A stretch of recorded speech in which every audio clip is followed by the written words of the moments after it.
This is Glenn Hall with the Orange County Register, and we're here at the Integrian head offices in Orange County. And with me is Chief Executive Officer Al Eisaian, who's going to talk to us a little bit about what makes this company work and the management skill and leadership that it takes to drive innovation. What are the criteria that you look for in the people that you bring into this business? People have to have heart. They need to understand that. How do you screen for heart? You know, I ask questions like, you know, if you only had 4 weeks to live, would you decide to work here? Is this, I mean, people have to want to work here. And people would actually say, I have 4 weeks to live and I want to work at Integrian. Mm-hmm. And what is it that they would hope to accomplish during those 4 weeks? Exactly. And then what we do is say, get up on the board and say, okay, you're hired. Imagine you're hired. Tell me what you're going to do the next 4 weeks.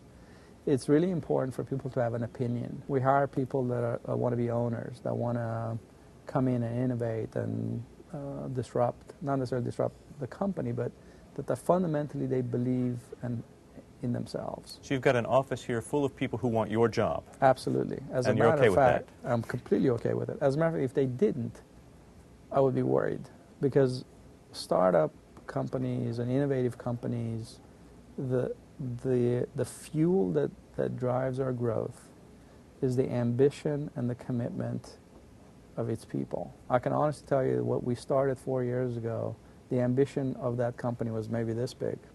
The ambition of this company now with all these smart people here is maybe this whole building. And the fundamental job that I have is point to the vision of the company and how we can be great. And there's a critical mass thing that happens here. When enough smart people, like, I'm not saying many, like 4 or 5 smart people show up, it tends to become part of the DNA of the company.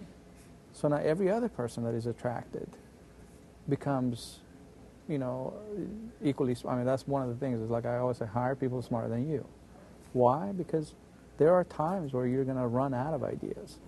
How do you manage those types of people? Are there things that you've learned in the last couple of years or from your previous experience that helped you manage a group of PhDs and you know, super intellects who are... I think manage is probably not the right word. I think it's embrace, lead, and challenge. It's every single person that we've hired here is very self-motivated, self-directed.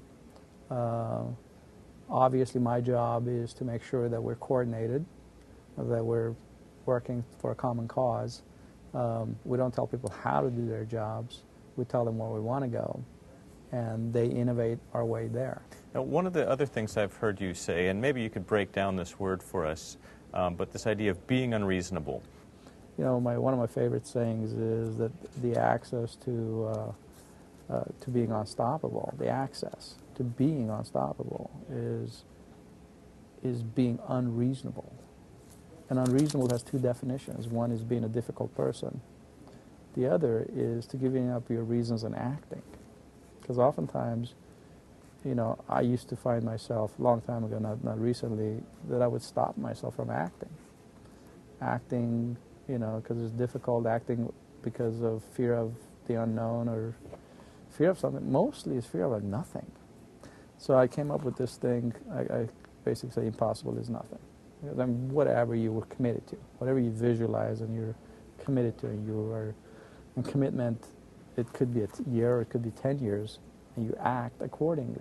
Mm-hmm. So I wanted to talk a little bit about what it takes to lead a company that breaks through into a new type of business, and you have started from scratch. And how is that different than working at other established companies and managing a business that's ongoing? The only reason that people start companies is because they fundamentally have come to a point to decide that A, that the status quo of solutions that are out there are not adequate, and B, that they can make outsized returns on their investment of time, if you will. As entrepreneurs, as a serial entrepreneur, this is the way I look at things. In order to start companies versus furthering an agenda within a large company, I think that there's some similarities and there's some differences. The differences are, number one, that you got to be very self-confident about your point of view, that what you are proposing to build is fundamentally going to be a better solution. And when you work in a larger company, the time it takes to further an agenda. And larger companies are larger companies because they have to have processes that sustain them. In a startup environment, there's only one requirement: that you got to be smart, and you got to be innovative, and you got to be fast, and you got to be willing to drive forth without necessarily knowing that you're going to get to success. For whatever it's worth, for MBAs and whatever folks that are out there saying, hey, how can I start companies? Just start a company. But make sure that you visualize the end first. All right. Well, listen, thanks very much, Al. I really appreciate taking the time. Thank you.